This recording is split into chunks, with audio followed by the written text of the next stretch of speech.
Hello बच्चावाटी, welcome back to Youth Educators Academy. तो बच्चों, अभी तक हमने कॉस्टिंग के दो बहुत ही अच्छे और बड़े चैप्टर खत्म कर लिए हैं, standard costing and marginal costing. और अब बारी है हमारे एक नए चैप्टर की जिसका नाम है प्रोसेस कॉस्टिंग। तो बच्चों, प्रोसेस कॉस्टिंग आपके TY BCom सेम 6 के अकॉर्डिंग बहुत इंपॉर्टेंट चैप्टर है।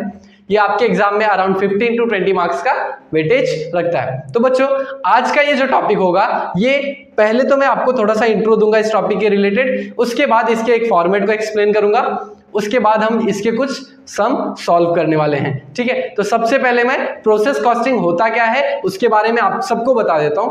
तो बच्चों, प्रोसेस कॉस्टिंग किस लिए किया जाता है और प्रोसेस कॉस्टिंग होता क्या है, तो समझ लो। जैसे ये क्या है, एक डस्टर है, तो ये डस्टर बनाने के लिए बहुत सारे प्रोसेस फॉलो किए जाते हैं। एक ही प्रोसेस में कोई किसी भी प्रोडक्ट का प्रोडक्शन नहीं होता है। तो किसी भी प्रोडक्ट के प्रोडक्शन में मल्टीपल प्रोसेसेस का क्या होता है, किया जाता है, उसके बाद आपका फिनिश्ड गुड्स बन के निकलता है।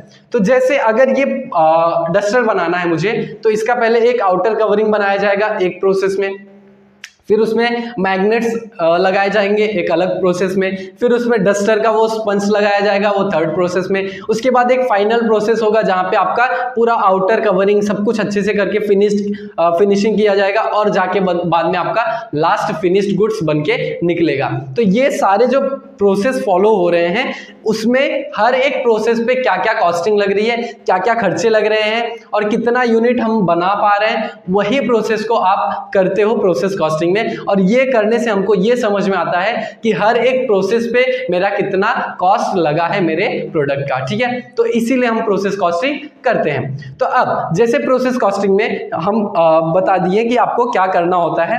अब आपको मैं सीधा सिंपल एक फॉर्मेट बता दूंगा प्रोसेस कॉस्टिंग में, ज्यादा आपका टाइम वेस्ट नहीं करेंगे थियरी पे। एक नॉर्मल सा प्रोसेस कॉस्टिंग में फॉर्मेट होता है। अब ये फॉर्मेट समझ लो, कुछ आपका ऐसा बनेगा, एक रफ में फॉर्मेट बना रहा हूं मैं आप लोग के लिए। डेबिट हो जाएगा यहाँ पे और ये आपका क्रेडिट हो जाएगा। यहाँ पे 3 कॉलम्स आ जाएंगे आपके।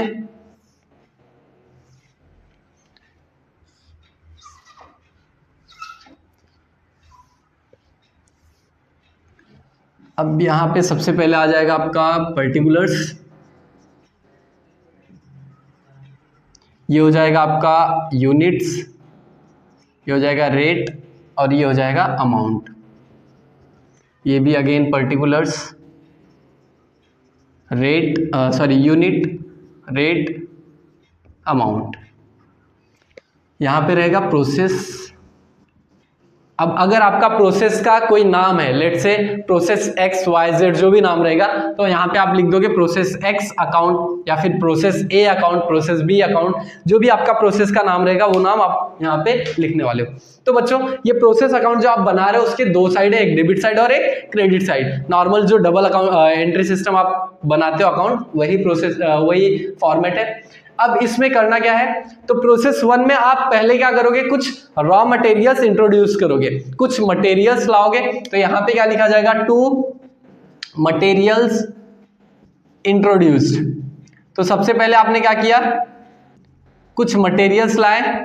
तो लेट से हमने X अमाउंट लाया, रेट क्या है, तो हमारा इतना ये यहाँ पे आ जाएगा। ये आपका क्या है, आपने जो प्रोसेस X में पहले कितना यूनिट इंट्रोड्यूस किया, उसके बाद हो सकता है कुछ नया मटेरियल लगेगा, तो 2 रॉ मटेरियल लिख सकते हो आप। यहाँ पे रॉ मटेरियल कुछ लगेगा ना, कुछ उसका खर्चा लगेगा, तो उसका जो भी खर्चा रहेगा यहाँ पे आ जाएगा।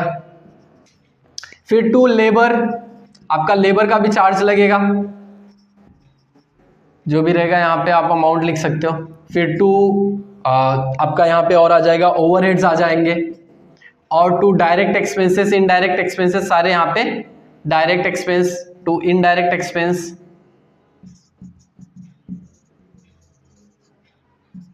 बेसिकली आपके यहाँ पे जितने भी खर्चे लग रहे हैं आपके प्रोडक्शन में, प्रोसेस A में, वो सब यहाँ पे आप क्या करने वाले हो, डेबिट साइड में लिखने वाले हो। ठीक है, अब उसके बाद क्रेडिट में क्या लिखा जाएगा, तो क्रेडिट में सिंपली क्या लिखने वाले हो अगर आप यहाँ पे प्रोसेस 1 में मटेरियल इंट्रोड्यूस कर रहे हो तो प्रोसेस होने के बाद प्रोडक्शन होगा, और लास्ट में कुछ प्रोडक्शन बन के निकलने वाला है, कुछ यूनिट बन के निकलने वाला है। तो उसमें से जो यूनिट बन के निकलेगा उसको आप क्या करोगे, ट्रांसफर करोगे अगले प्रोसेस में, मतलब प्रोसेस बी में। तो यहाँ पे क्या लिखोगे, by transfer to process B account. तो यहाँ पे कुछ यूनिट बनेगा, रेट उसका कुछ होगा और अमाउंट आ जाएगा, ठीक है। उसके बाद अब आप जब प्रोडक्शन करते हो, लेट से हमने 1000 यूनिट बनाने के लिए प्लास्टिक इनपुट किया, किसके प्रोडक्शन में, एक जो हमारा डस्टर बना रहे थे उसके प्रोडक्शन में हमने 1000 यूनिट का प्लास्टिक इंट्रोड्यूस किया हमारे प्रोसेस ए में। अब जरूरी नहीं कि आपने 1000 यूनिट का डाला है इनपुट तो 1000 आउटपुट आए, हो सकता है कुछ नॉर्मल लॉस हो जाएगा। जैसे आपको पता है जब हम प्रोडक्शन करते हैं तो नॉर्मली कुछ लॉस होते ही हैं, ठीक है, क्योंकि वो अगर आप सामान लेके जा रहे हो उसमें हैंडलिंग में कुछ प्रॉब्लम हो गया, थोड़ा सा वहां पे ब्रेकेज हो गया, खराब हो गया, तो वो थोड़ा सा नॉर्मल लॉस हर एक प्रोडक्शन प्रोसेस में होता है। तो ये नॉर्मल लॉस आपका पहले से फिक्स्ड होता है कि इतना परसेंटेज होगा। तो जो नॉर्मल लॉस होगा वो भी आप यहाँ पे क्या करने वाले हो, लिखने वाले हो। तो यहाँ पे क्या लिखा जाता है, बाय नॉर्मल लॉस अकाउंट। और कभी कभी क्या होता है, जो भी यूनिट रहेगा, लेट से यहाँ पे यूनिट लिख दिया, यहाँ पे अमाउंट आ जाएगा, यहाँ पे रेट आ जाएगा उसका।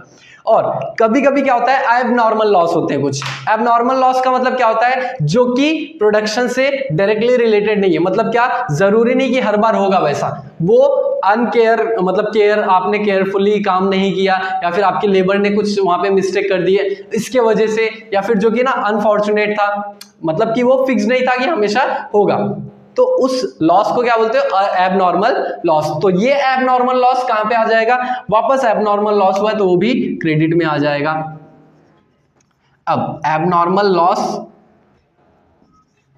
और नॉर्मल लॉस ये सब क्रेडिट में क्यों आ रहा है, तो ये लॉस जो है क्रेडिट में इसलिए आ रहे हैं क्योंकि इनको सेल करने के बाद हमको कुछ पैसा मिलने वाला है। और एक और चीज आपको बताता हूं, जैसे आपने 11th या 12th में अकाउंट्स में पढ़ा होगा ट्रेडिंग अकाउंट। तो ट्रेडिंग अकाउंट में आप क्या करते थे, पहले ओपनिंग स्टॉक लिखते थे, फिर परचेसेस लिखते थे, फिर डायरेक्ट एक्सपेंसेस वो सब लिखते थे। उसके बाद ये तो डेबिट साइड में आप लिखते थे। क्रेडिट में क्या लिखते थे आप, क्रेडिट साइड में आप लिखते थे आउटगोइंग ऑफ गुड्स, है ना, जब सामान बाहर जाता था तब आप आउटगोइंग लिखते थे, और क्लोजिंग स्टॉक लिखते थे, सेल्स लिखते थे। अब ये सब क्या है, जैसे ये समझ लो आपका आउटगोइंग ही हुआ, नॉर्मल लॉस हुआ, मतलब आपका चले गया, नुकसान हो गया उतना, तो वो भी आप यहाँ लिख देते हो। फिर एबनॉर्मल लॉस, ये भी आपका लॉस ही, मतलब आउटगोइंग ही हुआ, तो ये भी आप यहाँ पे लिख देते हो। फिर ट्रांसफर टू प्रोसेस बी, मतलब क्या है, ये कहीं ना कहीं हमारा प्रोसेस ए का क्लोजिंग स्टॉक होता है जो हम लोग प्रोसेस बी में ले जाते हैं, तो ये भी आपका ट्रेडिंग अकाउंट के जैसे ही यहाँ पे बन जाता है। यहां तक समझ में आया कि आपको, अगर आपको प्रोसेस का फॉर्मेट समझ में आ गया तो मैं आगे बढ़ता हूं और आपको अब एक एक करके मैं कुछ इलस्ट्रेशन सॉल्व कराऊंगा, और उसमें हम और नई नई चीजों को सीखते जाएंगे एज वी प्रोसीड, क्योंकि आपको एक ही बार पूरी चीजें समझा दूंगा तो आपको समझ में नहीं आएगा। प्रैक्टिकल एग्जांपल्स के साथ हम लोग सम को करेंगे और आपको वहां पे भी कुछ कंसेप्ट हम लोग समझाने वाले, ठीक है। तो मैं यहाँ पे एक फॉर्मेट बना लेता हूँ, फिर हम लोग स्टार्ट करते हैं, ठीक है। अभी हम पहला इलस्ट्रेशन सॉल्व करेंगे जो कि आपके मनन प्रकाशन का इलस्ट्रेशन नंबर 4 है। तो एक बार आपको बोर्ड पे क्वेश्चन, अभी मैं यहाँ पे नहीं लिखा हूँ क्योंकि जगह थोड़ा कम है, आप जिसके पास मनन प्रकाशन की बुक है वो वहां से रेफर कर सकता है। इलस्ट्रेशन नंबर 4 करने वाले हम लोग, तो वहां से आप लोग देख सकते हो क्वेश्चन। मैं यहाँ से क्वेश्चन रीड करके आपको पहले एक्सप्लेन करता हूँ, उसके बाद हम लोग यहाँ पे सॉल्व करेंगे। मैंने फॉर्मेट बना रखा है, बस हमको वहाँ पे इंफॉर्मेशन पुट करना है, ठीक है। तो क्वेश्चन क्या दिया है, product A is manufactured after it passes through 3 distinct processes. The following information is obtained from the records of a company for 3 years ended 31st December 2013। तो एक प्रोडक्ट का 3 प्रोसेस का इंफॉर्मेशन दिया गया है। बोला है कि एक प्रोडक्ट है जो कि 3 प्रोसेस से होके गुजरता है, तब जाके वो फिनिश गुड्स में कन्वर्ट होता है।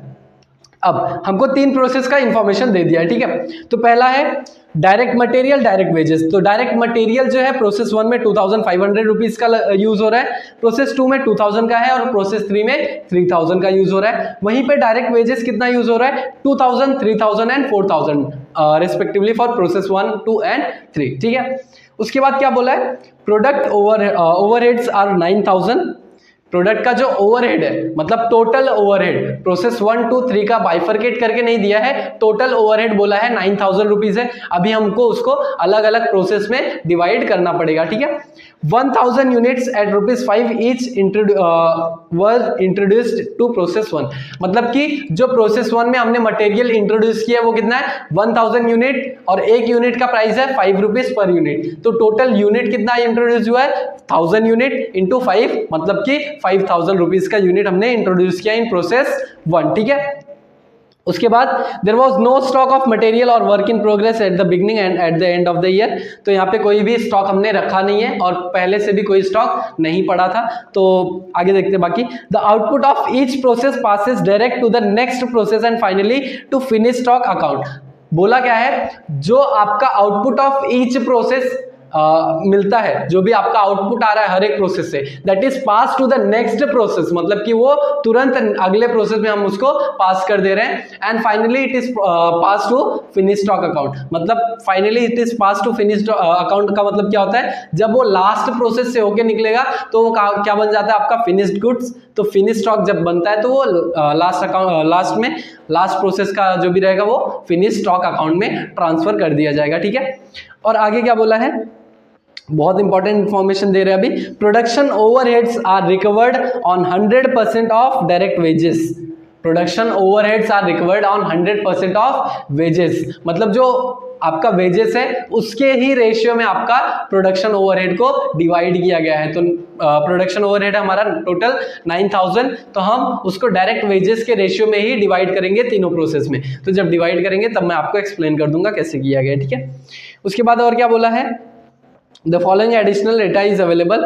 आगे बोला है प्रोसेस 1 में आउटपुट कितना आया है 950 यूनिट्स। तो प्रोसेस 1 से हमको कितना आउटपुट मिला है 950 यूनिट्स। हमने इनपुट कितना किया था 1000 यूनिट्स, हमको आउटपुट आ रहा है 950 यूनिट्स। और बोला है 5% ऑफ नॉर्मल लॉस होता है, 5% ऑफ टोटल इनपुट, जितना हमने इनपुट किया है उस पर 5% प्रोसेस 1 में नॉर्मल लॉस होता है, नॉर्मली इतना लॉस होगा।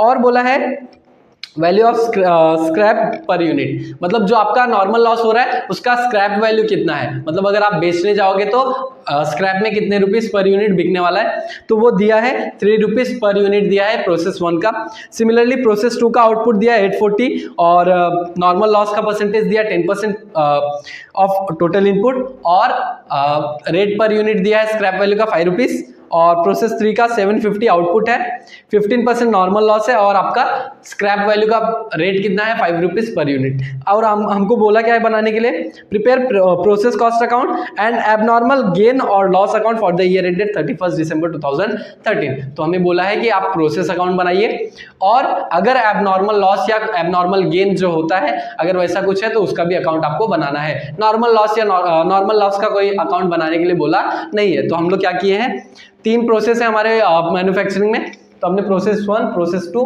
एंड प्रोसेस 3 का 3 अकाउंट बना दिया है। एबनॉर्मल लॉस और एबनॉर्मल गेन का भी अकाउंट हमने बना रखा है। तो अभी सबसे पहले मैं क्या करूंगा, स्टार्ट करता हूं सम से। तो सबसे पहले आपको क्या करना है, प्रोसेस 1 बनाना है। तो प्रोसेस 1 में आपको सबसे ऊपर क्या लिखना है, जैसे हमने ट्रेडिंग अकाउंट में लिखते थे ओपनिंग स्टॉक, तो यहां पे आप क्या लिखने वाले हो, to material introduced, to material introduced. कितना 1000 यूनिट इंट्रोड्यूस हुआ है, रेट कितना है यूनिट का, तो 1000 यूनिट एट 5, तो मतलब 5 रुपए पे, तो कितना हो गया 5000। नेक्स्ट क्या लिखने वाले हो आप, डायरेक्ट मटेरियल कितना आया है, तो ये डायरेक्ट मटेरियल आपका लिख दो यहाँ पे। अब डायरेक्ट मटेरियल में यूनिट रेट ये सब नहीं दिया जाएगा, आपका डायरेक्ट अमाउंट दिया है 2500, तो यहाँ पे 2500 डायरेक्ट अमाउंट के कॉलम में आप लिख दोगे। फिर दिया है आपका डायरेक्ट वेजेस, तो यहाँ पे लिख दो 2 direct wages, direct wages. Amount कितना है, तो प्रोसेस 1 का अमाउंट है 2000 रुपीज, 2000। और कुछ है क्या हमारे पास यहाँ पे, तो हाँ अभी हमारे पास ओवरहेड्स है। ओवरहेड्स, टोटल ओवरहेड्स कितना है, तो टोटल ओवरहेड्स हमारा 9000 है। तो 9000 आपका बोला है आपको तीनों प्रोसेस में डिवाइड करना है in the ratio of direct wages. तो डायरेक्ट वेजेस का रेशियो क्या है, 2000, 3000 और 4000 है। 2000 है प्रोसेस 1 का, प्रोसेस 2 का है 3000 और प्रोसेस 3 का है 4000। तो रेशियो क्या बन रहा है हमारा, ये 0 0 सारे काट दो, 2:3:4 ये रेशियो बन रहा है। तो आपका जो ओवरहेड्स है यही रेशियो में आपको क्या करना है, डिवाइड करना है। तो डिवाइड बाय कितना, 2 + 3 + 4 कितना हो गया 9, इंटू 2 कर दोगे तो आपको मिल जाएगा प्रोसेस 1 का, इंटू 3 कर दोगे तो मिल जाएगा प्रोसेस 2 का, और इंटू 4 कर दोगे तो मिल जाएगा प्रोसेस 3 का। तो आपको इंटू 2 करते हो तो आपको मिलता है 2000। तो डायरेक्ट जब आपका जो ओवरहेड्स है, प्रोडक्शन ओवरहेड्स, वो प्रोसेस 1 अकाउंट का कितना है, 2000 रुपीज। ठीक है, यहां तक अगर आपको समझ गया है तो आगे चलते हैं। तो मैं यहाँ पे प्रोडक्शन ओवरहेड का जितना भी अमाउंट है वो यहाँ पे लिख देता हूं, to production overhead, production overheads कितना है, 2000 है। यहां तक डेबिट का सारा इंफॉर्मेशन हमने लिख रखा है।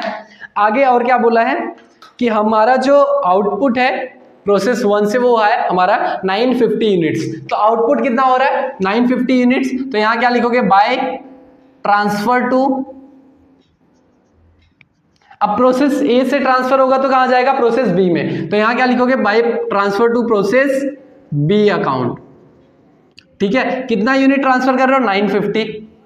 रेट क्या है नहीं पता है, अमाउंट क्या है अभी नहीं पता है। और एक और चीज इसमें यहाँ पे दिया है आपका, नॉर्मल लॉस का परसेंटेज कितना है। तो नॉर्मल लॉस का परसेंटेज है 5% ऑफ टोटल यूनिट। तो हमारे पास टोटल यूनिट इंट्रोड्यूस कितना था, 1000 यूनिट, उसका 5% कितना होता है, उसका 5% कितना होगा, 1000 यूनिट का 5% 50 होगा। तो यहाँ पे आपका नॉर्मल लॉस यहाँ पे लिख दोगे, by normal loss account 50 units. अब उसका रेट ऑलरेडी दे रखा है 3 रुपीज, तो 550 इंटू 3 कितना हो जाएगा, 150। यहां तक समझ में आएगा। अगर यहां तक समझ में आ गया तो आगे चलते हैं। अब आपको क्या करना है, सिमिलरली प्रोसेस 2 और प्रोसेस 3 का कर लेते हैं। तो प्रोसेस 2 में भी क्या रहेगा आपका, 2 मटेरियल। अब यहाँ पे मटेरियल इंट्रोड्यूस नहीं है तो यहाँ पे क्या लिखोगे, 2 ट्रांसफर फ्रॉम, या फिर 2 आप यहां पे लिख दो प्रोसेस 1 अकाउंट ही लिख दो डायरेक्ट, टू प्रोसेस 1 अकाउंट। कितना यूनिट आया आपके पास, 950 यूनिट्स है। रेट और अमाउंट नहीं दिया है तो अभी आपको नहीं लिखना है। ठीक है, उसके बाद डायरेक्ट मटेरियल, डायरेक्ट वेजेस हमको दे रखा है, direct material to direct wages. अब डायरेक्ट मटेरियल कितना है प्रोसेस 2 का, 2000, और डायरेक्ट वेजेस है 3000। तो 2000 यहां आ जाएगा और 3000 आपका यहां पे आ जाएगा। ठीक है, उसके बाद और क्या दिया है हमको, ट्रांसफर कितना हुआ है प्रोसेस बी में, सी में, मतलब प्रोसेस 3 में कितना ट्रांसफर होगा, आउटपुट कितना है 840 है, आउटपुट ऑफ प्रोसेस 2 अकाउंट। तो प्रोसेस 2 का जो आउटपुट होगा वो ट्रांसफर होगा प्रोसेस 3 में। तो प्रोसेस 2 के क्रेडिट में लिख दोगे क्या, by transfer to process 2 account, 3 account. कितना यूनिट आप ट्रांसफर करोगे, 840 यूनिट्स। कितना यूनिट ट्रांसफर करने वाले हो, 840 यूनिट्स।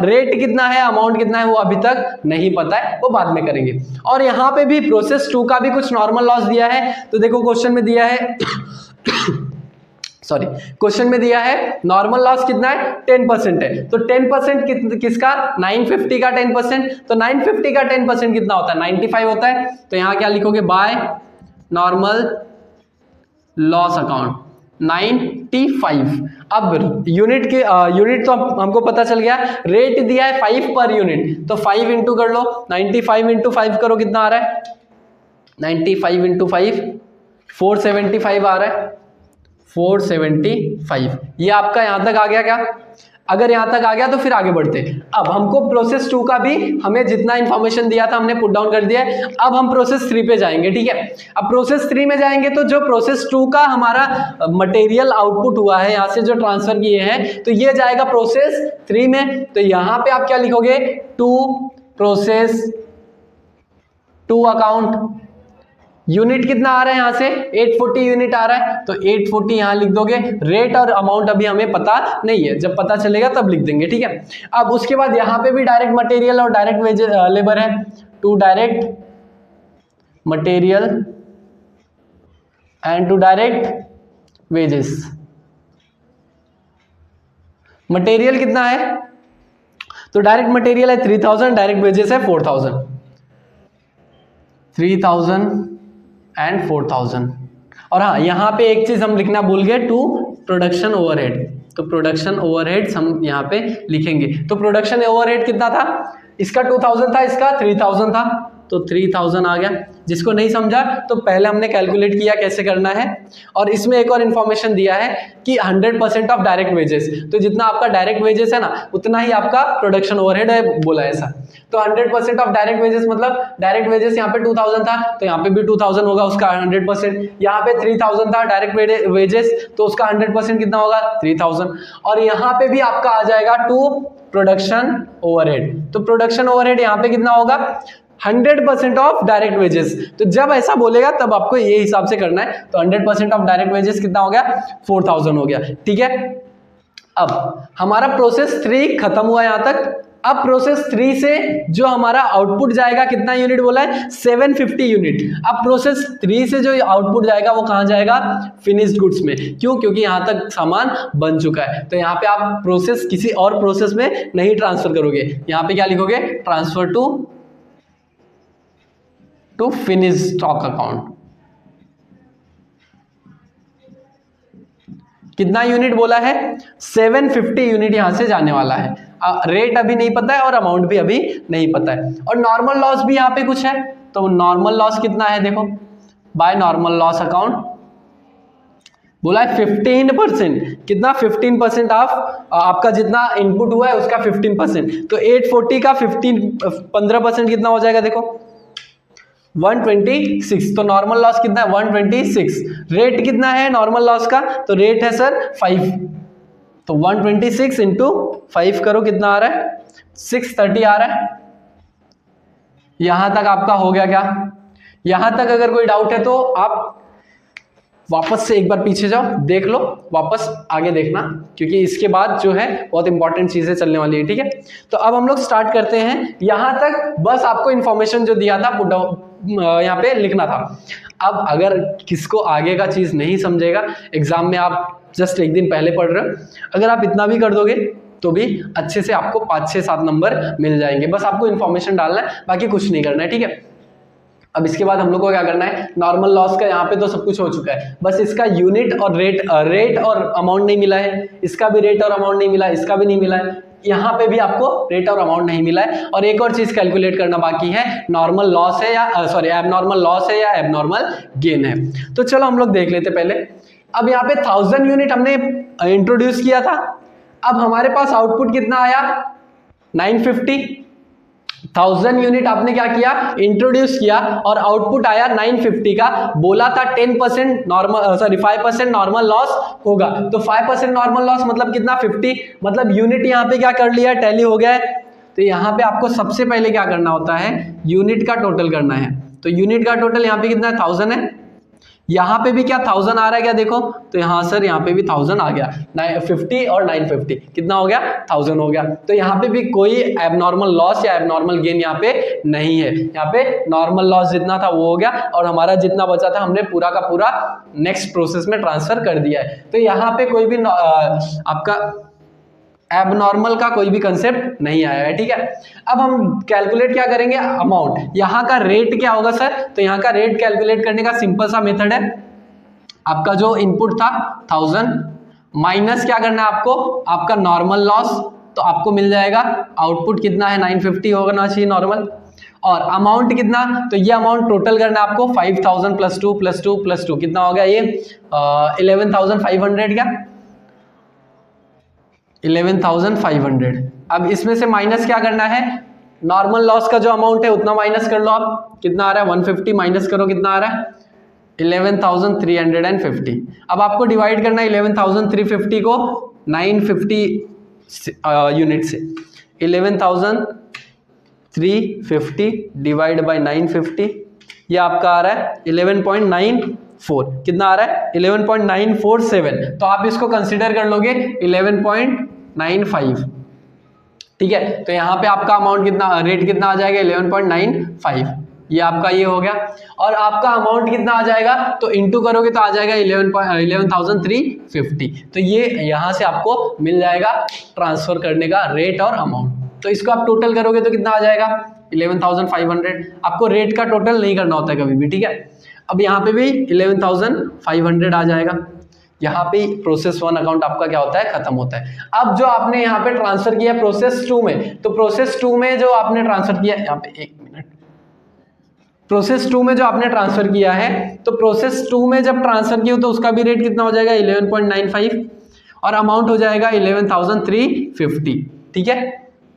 अब इसको भी क्या करना है, हमको टोटल करना है, तो इसको भी हम लोग क्या कर लेंगे, टोटल करेंगे। पहले तो सबसे पहले आपको क्या करना है, यूनिट का टोटल करना है। तो सबसे पहले एक काम करो, यूनिट देख लो कितना है, यहाँ पे 950 यूनिट है, यहाँ पे भी 950 यूनिट का ही आना चाहिए। अब नॉर्मल लॉस कितना बोला है 95 और आपका आउटपुट कितना हुआ है 840, तो नॉर्मल लॉस हमारा 95 है प्लस 840, ये हमारा होना चाहिए 950। अगर 950 नहीं है तो यहाँ पे कुछ नॉर्मल लॉस या नॉर्मल गेन हो रहा है, ठीक है। मतलब आपने इनपुट किया 950, आउटपुट कितना आ रहा है 840, अब उस पर प्लस कुछ लॉस है, कितना 95 का नॉर्मल लॉस है, तो हमारा और कितना अगर आपने 950 का हमने क्या किया है, इनपुट किया है, उसमें से नॉर्मल लॉस हो गया कितना 95, तो हमारे पास आना चाहिए 855 का क्या आना चाहिए, आउटपुट आना चाहिए था। कितना आउटपुट आना चाहिए था 855 का। हमने इनपुट कितना किया है बताओ, तो हमने इनपुट किया है सर 950। नॉर्मल लॉस कितना हुआ बच्चों, तो नॉर्मल लॉस हुआ है सर 95, तो 950 में से हमारा 95 नॉर्मल लॉस हो गया, तो हमारे पास होना चाहिए था 855 यूनिट का आउटपुट होना चाहिए था। बट हमारे पास आउटपुट है कितना 840 का है। ये 840 कहां से आया, तो आपके क्वेश्चन में दिया है कि प्रोसेस 2 का जो आउटपुट है 840 यूनिट है, ठीक है। अब 840 यूनिट्स है, मतलब 15 यूनिट का और कहीं पे भी गायब हुआ है, मतलब ये क्या हो जाता है आपका 15 यूनिट का और नुकसान हुआ है, जो कि है आपका एबनॉर्मल लॉस। तो यहाँ पे आप क्या लिखोगे, बाय एबनॉर्मल लॉस अकाउंट। कितना यूनिट है 15 यूनिट है, रेट कितना है वो अभी करने वाले हैं। तो अभी यहाँ पे भी आप क्या करोगे, अमाउंट को टोटल कर लोगे, 11 + 2 13, 13 + 3 13 + 6 कितना हो जाएगा आपका 19,350, तो 19,350। अब 19,350 में से आपका लॉस कितना हुआ है, तो लॉस हुआ है 475 का, ठीक है। तो अब टोटल कर लो कितना आ रहा है 19,350 माइनस 475, तो ये आ रहा है आपका 18,875। अब डिवाइड बाई कितना कर दोगे, तो 855 यूनिट करना है आपको, मतलब कि total input unit minus normal unit आपको मिल जाएगा। टोटल यूनिट कितने से डिवाइड करना है, और आपका इनपुट यहाँ पे डेबिट का अमाउंट माइनस नॉर्मल लॉस का अमाउंट, तो आपको मिल जाएगा टोटल अमाउंट किससे डिवाइड करना है। तो 18,875 डिवाइड बाय 855 कर दोगे तो आपको मिल जाएगा रेट पर यूनिट। अब ये रेट पर यूनिट कितना आ रहा है 22.07, तो 22.07 आ रहा है। अब मुझे ये बताओ 22.07 इसके लिए भी होगा, इसके लिए भी होगा, है ना। तो 22.07 इंटू 15 कर दो, आपको मिल जाएगा 331.14। तो इसको हम लोग कंसिडर कर लेते हैं 331, तो यहाँ पे कितना लिखोगे 22.07, ठीक है। सिमिलरली 840 का कर लो, 840 इंटू 22.07, तो ये कितना आ रहा है 18,539, तो यहाँ पे भी 22.07 कर लो, ठीक है। अब यहाँ पे टोटल करोगे तो आपका आ जाएगा, एक बार टोटल करके देखो 19,350 आ रहेगा, 475 प्लस 331 प्लस 18,539, तो ये टोटल आ रहा है 19,345। हाँ, तो 5 रुपए का डिफरेंस हो रहा है, तो वो पॉइंट की वजह से राउंड ऑफ करोगे तो आपका डिफरेंस खत्म हो जाएगा। तो इसको एक काम करते हैं हम लोग, इसको 6 कर लेते हैं, 336 कर लेते, तो राउंड ऑफ कर लोगे तो आपका अमाउंट टोटल आ जाएगा। तो यहाँ पे 19,350, वो पॉइंट्स की वजह से कुछ डिफरेंस आ रहा है, बाकी और कुछ दिक्कत नहीं है, ठीक है।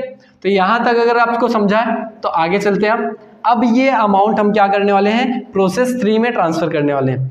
तो प्रोसेस 3 में जब आप ट्रांसफर करोगे तो यहाँ पे कितना आ जाएगा 22.07, तो अमाउंट कितना आ जाएगा हमारा 18,539।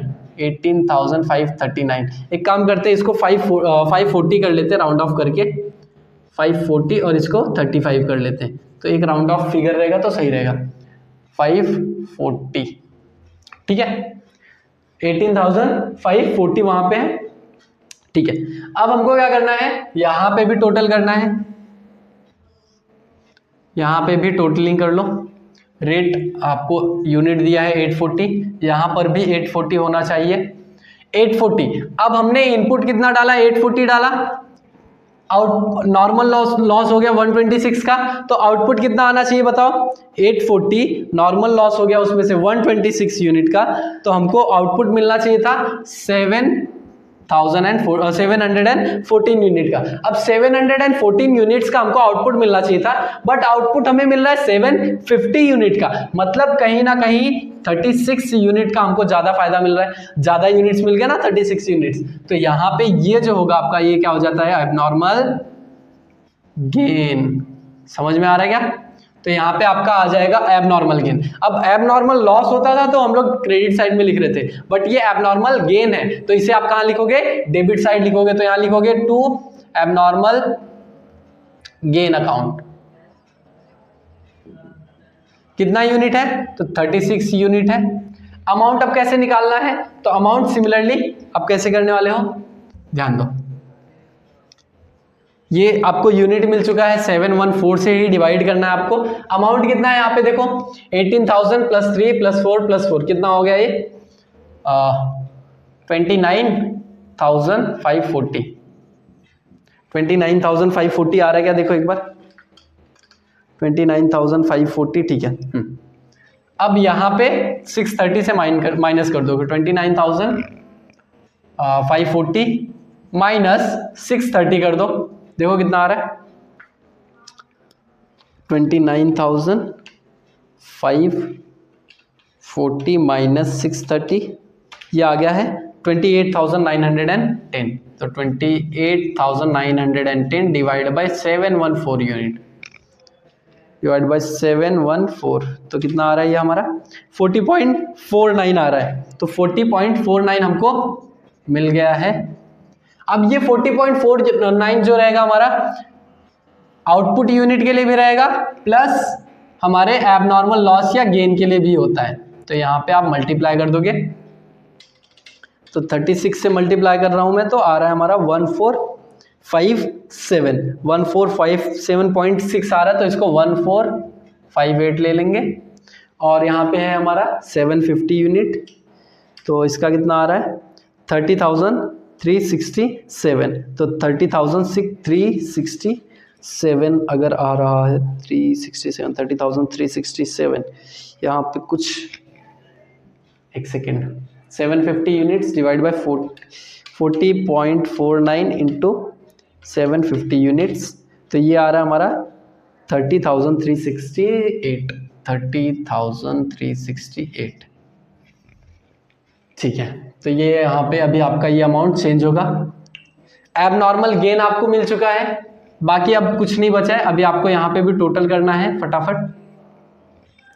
तो अगर आप इसका टोटल कर लो, 30,368 प्लस 630, 30,368 प्लस 360, ये हमारा आ जा रहा है 30,728, 30,728, 30,728, यही है। ठीक है, ठीक है, ठीक है, ठीक है, ठीक है। और उसके बाद आपका यहाँ पे टोटल करें, 18,540 प्लस 3,000 प्लस 4,000 प्लस 4,000 प्लस 1458, तो ये आ रहा है 30,998, 30,998। तो बच्चों यहाँ पे एक डिफरेंस आ रहा है, 200 रुपये का कुछ डिफरेंस आ रहा है, जो कि पॉइंट के वजह से कुछ डिफरेंस आ जा रहा है। तो यहाँ पे आपको करना क्या है, पहले ये टोटल करोगे, फिर उसके बाद जो टोटल यहाँ पे आ रहा है यहाँ पे भी आपको वही टोटल लिखना है, ठीक है। तो यहाँ पे हम लोग क्या करेंगे, टोटल चेंज कर देंगे, यहाँ पे 30,998। तो ये पॉइंट के वजह से डिफरेंस आ रहा है, जहां पे पॉइंट नहीं रहेगा वहां पे बहुत सही आ जाएगा आंसर, ठीक है। तो ये पॉइंट की वजह से डिफरेंस चलता है। आपको ये टोटल करके ये जो अमाउंट आ रहा है यहाँ पे आप लिख सकते हो एग्जाम में, कोई भी दिक्कत नहीं होगा, ठीक है। और साथ में अब ये अमाउंट कैसे निकालना है, तो 30,998 माइनस क्या कर दोगे 630, तो आपको मिल जाएगा 30,368। तो ये यहाँ पे तो सही है, ठीक है। हमने शायद कैलकुलेशन में कुछ मिस्टेक किया था, ओके ठीक है। चलो तो यहां तक हो गया। अब हमने बनाया क्या है, एबनॉर्मल लॉस और एबनॉर्मल गेन अकाउंट। तो एबनॉर्मल लॉस और एबनॉर्मल गेन अकाउंट का भी यूज कैसे करना है वो बता देता हूं फटाफट।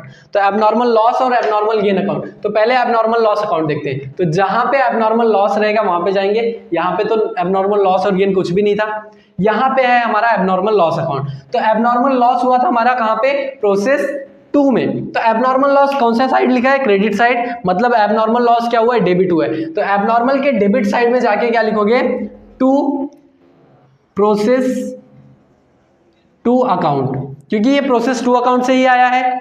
कितना यूनिट आया है एबनॉर्मल लॉस का, तो 15 यूनिट है, 22.07 है, 22.07। और अमाउंट कितना है, तो अमाउंट है 335, ठीक है। यहां तक समझा क्या।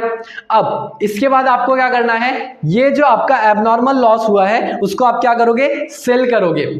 इसको क्या किया जाता है, सेल किया जाता है। तो क्या यहां पे क्या लिखोगे, बाय एक्चुअल सेल्स।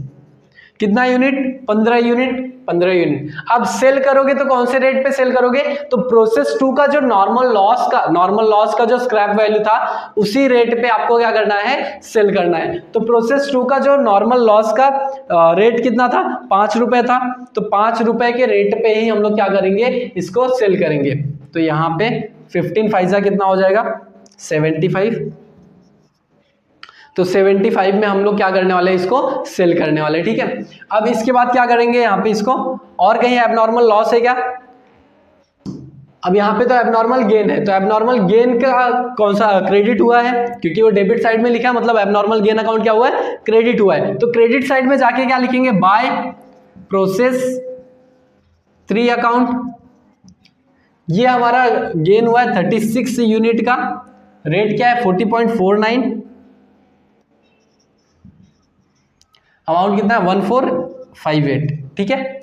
अब जब आपका एबनॉर्मल गेन होता है तो आपको पहले क्या करना होता है, जो नॉर्मल लॉस हुआ रहेगा उस प्रोसेस में। अब जैसे यहाँ पे मुझे एबनॉर्मल गेन हो गया है, तो उसमें जो मुझे पहले एबनॉर्मल लॉस हुआ ना उसको सेट ऑफ करना पड़ेगा। तो प्रोसेस 3 में मुझे एबनॉर्मल गेन हुआ था, तो प्रोसेस 3 का जो एबनॉर्मल लॉस रहेगा उसको मुझे सेट ऑफ करना पड़ेगा। तो कितना यूनिट का सेट ऑफ करोगे, 36 यूनिट का ही करोगे। अब 126 का सेट ऑफ नहीं करने वाले हो, तो 36 को हम लोग क्या कर लेंगे, यहाँ पे आप क्या लिखोगे, टू नॉर्मल लॉस अकाउंट।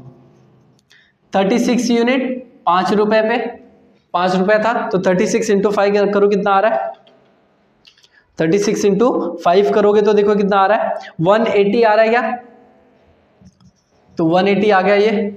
अब यहाँ पे आपका पूरा सम खत्म हुआ है, बस आपको यहाँ पे टोटल करना है। तो अभी हम लोग क्या करेंगे, टोटलिंग करके इसको बैलेंसिंग करके खत्म कर लेते हैं। तो एबनॉर्मल लॉस अकाउंट पहले बैलेंस कर लो आप। तो यहाँ पे 15, यहाँ पे भी आपका 15 यूनिट आ जाएगा। अमाउंट कितना 335,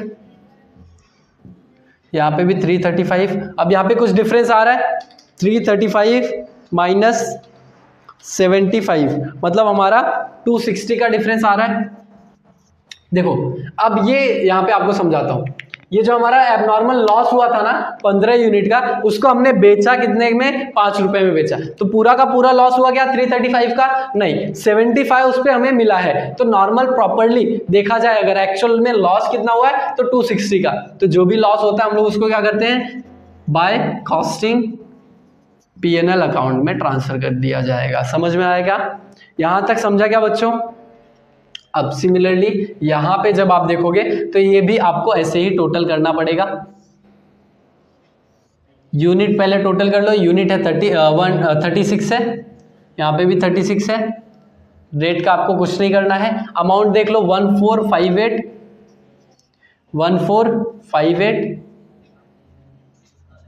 माइनस कर लो 180 का, 1458 माइनस 180, तो आपको आ गया 1278। अब यहाँ पे देखो एबनॉर्मल गेन हुआ था, एबनॉर्मल गेन हुआ था कितने का, हमारा एबनॉर्मल गेन हुआ था 1458 का। बट ध्यान रखो कि आपने क्या किया था, प्रोसेस 3 में आपने सोचा था कि नॉर्मल लॉस हो जाएगा 126 यूनिट का, बट पूरा का पूरा 126 यूनिट का नॉर्मल लॉस नहीं हुआ है, क्योंकि नॉर्मल गेन भी हो गया, एबनॉर्मल गेन, तो इसको आपने सेट ऑफ किया तो आपका पूरा का पूरा फायदा नहीं हुआ है। तो जो नॉर्मल लॉस में हुआ था आप उसको सेट ऑफ कर दिया 36 यूनिट का, इसलिए आपको प्रॉफिट कितना हो रहा है 1278 का। तो आप कितना ट्रांसफर करने वाले हो, तो ट्रांसफर करोगे 1278 कहां पे, टू कॉस्टिंग P&L अकाउंट, तो टू कॉस्टिंग, ठीक है, यहां तक समझा क्या? ये आपका यहाँ पे सम क्या हो जाता है, खत्म हो जाता है। तो मोटा मोटी यही कंसेप्ट है आपका, यही प्रोसेस होगा हर बार, बस चेंजेस कहाँ पे आ सकता है, प्रोसेस में जो एबनॉर्मल लॉस नॉर्मल लॉस हो रहा है उसी में थोड़ा चेंजेस आ सकता है, बाकी सारी चीजें प्रोसेस की सेम होंगी। वही आपका इंट्रोडक्शन होगा मटेरियल का, रॉ मटेरियल वेजेस, हाँ हो सकता है यहाँ पे एक्सपेंसेस कुछ ऐड ऑन हो जाएंगे, यहाँ पे भी एक्सपेंसेस ऐड हो जाएंगे, हो सकता है यहाँ पे कुछ मटेरियल का वेस्टेज हो जाएगा, तो वो इंफॉर्मेशन के हिसाब से चेंज होते रहेगा। बाकी आपका जो कंसेप्ट है यही रहेगा, ठीक है। तो इसके बाद हम लोग नेक्स्ट लेक्चर में क्या करेंगे, कुछ और सम सॉल्व करेंगे, ठीक है। Bye bye, thank you.